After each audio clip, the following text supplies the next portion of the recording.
The out-of-body experience is becoming more and more known, also called astral projection, astral travel. But how it happens?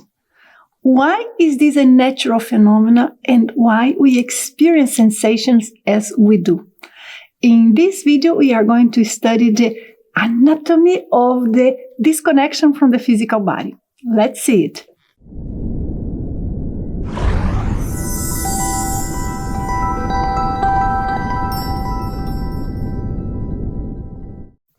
Hi, my name is Nanci Trivellato. I am a researcher and instructor with the International Academy of Consciousness, and it's a great pleasure to be here to discuss such an interesting topic, how and why astral projections happen. Some individuals use the term astral projection or out-of-body experience as synonym of lucid dream and vice versa, but they are not synonyms, they are different phenomena.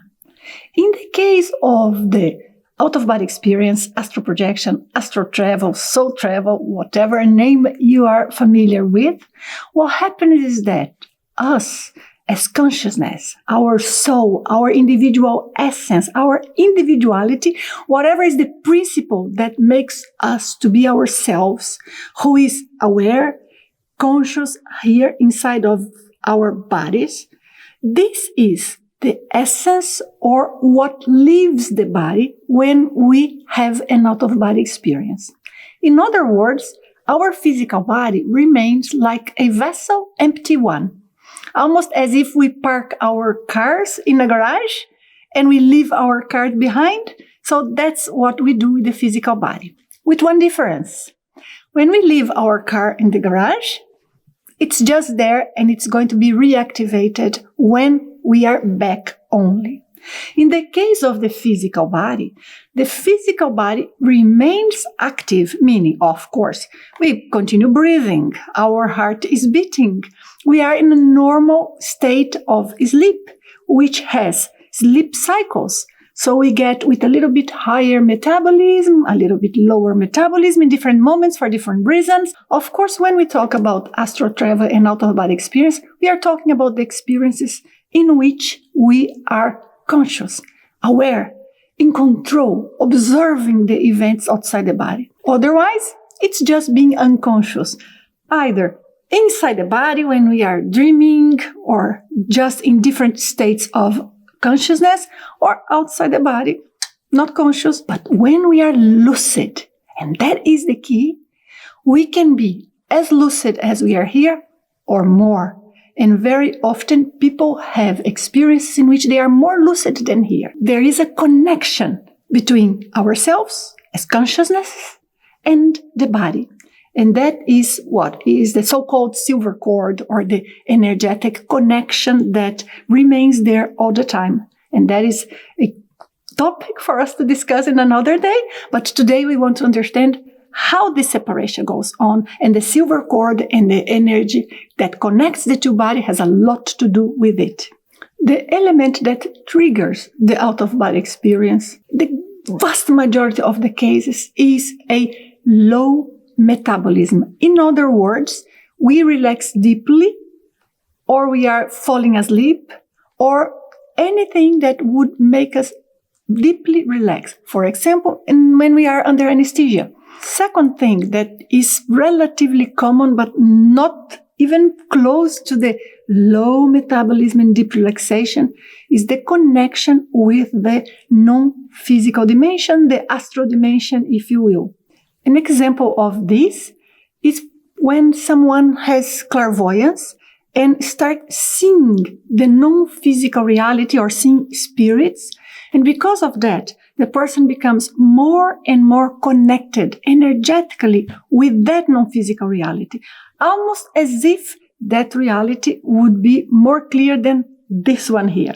This also happens most of the time when we are deeply relaxed. So the relaxation is there, but the core cause that made the person detach from the body is not only the relaxation. Imagine that someone is relaxed, but he starts sensing the energy of the non-physical reality or movements or sense a presence. The more that projector becomes aware of the non-physical presences, of the energy of the non-physical reality or astral dimension, all of that, the more that person will start loosening up the connections, energy connections, with the physical body. So that is a factor that comes on top of relaxation and in some cases is the key for the projection. There is a third condition that is rare, and I'm going to save to discuss in a different video with you, but it's the condition when some individuals leave the body while they are active. These are very rare cases. There were a few that have been studied. What we observe is that it's usually a very brief experience, just a couple of seconds, but enough for the person to observe or feel himself or herself from a different perspective, like seeing the body and then come back again. So it's not an experience in which we go places and keep moving and conscious outside the body, whilst the body is like an automaton. No, this does not seem to be the case. Once the disconnection from the physical body starts, what is it that is actually happening? Either due to the low metabolism or to a greater connection with the non-physical dimension or with a great predisposition of the person. What is going on is that the energetic interface between the physical and non-physical bodies are starting to loosen up. We all have a phase in which this happens, but the great majority of people do not witness it, meaning people become unconscious before getting to that point when this disconnection happens, and therefore there is a loosening of the energy that attaches the physical and the non-physical body. The more loose it is, the easier for us to sense the non-physical astral body, the easier for us to sense non-physical presences, spiritual presence, to sense the energy of others, to sense our own chakras. So those of you who feel like when you relax or you're just trying to meditate or you are trying to do some technique to leave the body and you start having perceptions, different perception of how your body feels. Perhaps your senses are slightly different, or you have sensations that are not average sensations of our physical life. Then we start identifying that our energy body, in other words, this energy that makes the interface or the connection between the physical and the non-physical body, they are looser. Some individuals have characteristic of having their energies looser than others. And there are advantages and disadvantages in both. And what we need is to understand exactly what operates. The idea would be that all of us could learn to control our energy field, to master our energy body to a point that we choose when we want our energies to be more loosened, therefore we become more sensitive, we become more open, it's easier to leave the body, it's easier to donate energies, easier to have intuitions.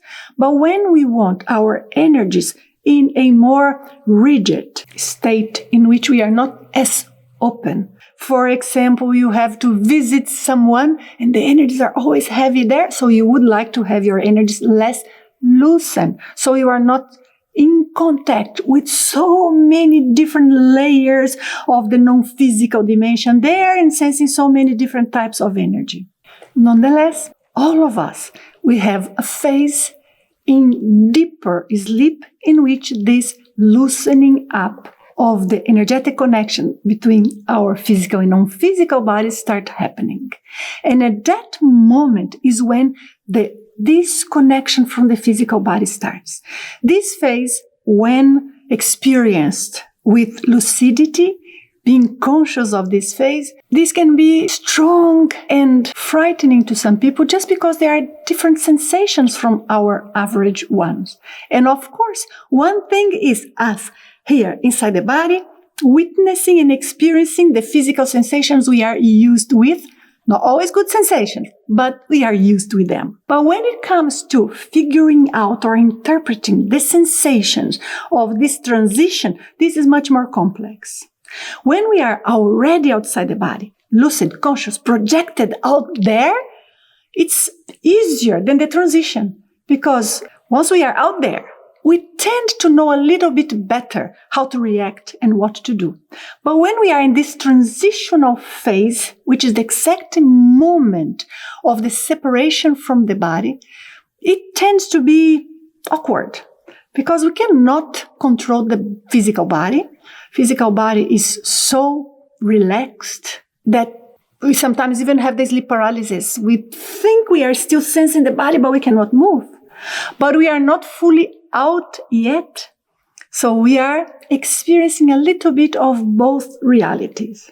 And the most interesting thing about this phase is that it can last a fraction of a second. You don't even notice. You are here inside the body, and then boom, you have an instant projection.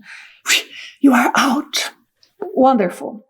One type of experience. Sometimes we sense part by part, getting out little by little, but sometimes it can take 45 minutes, 1 hour, those sensations. And that's what makes so many people give up trying to leave the body. But that is natural, that can happen. Because in order to detach, we need, number one, the loosening up of our energies, to detach willfully, to have the projection at will, under our control. So we need to be able to allow our energies to loosen up and to produce that looseness when it is the case that it's not loose enough. But we also need to be able to be with the right mental attitude, with the right energetic balance, so that the experience goes further. Sometimes we have a sensation and the energies loosen up here, and then our para hands, the hands of the astral body, they start detaching, they move a little, and then we feel swaying. So many different sensations that can happen. But they happen because of this phase of loosening up of the energies. I have had experiences in which I was having sensations for like 1 hour, 15 minutes, 1 hour, 20. There is no problem. If we are relaxed, observing, we are learning and enjoying. But if we are in a hurry and we want to have the experience and we are just keeping our eyes or our goals on, I want to be out, without experiencing how to get there, the path towards that, some people just lose patience. But see, in your case, how do you sense the loosening up of your energy? Does this happen spontaneously, or is there any external factor that causes it? External factors can be many.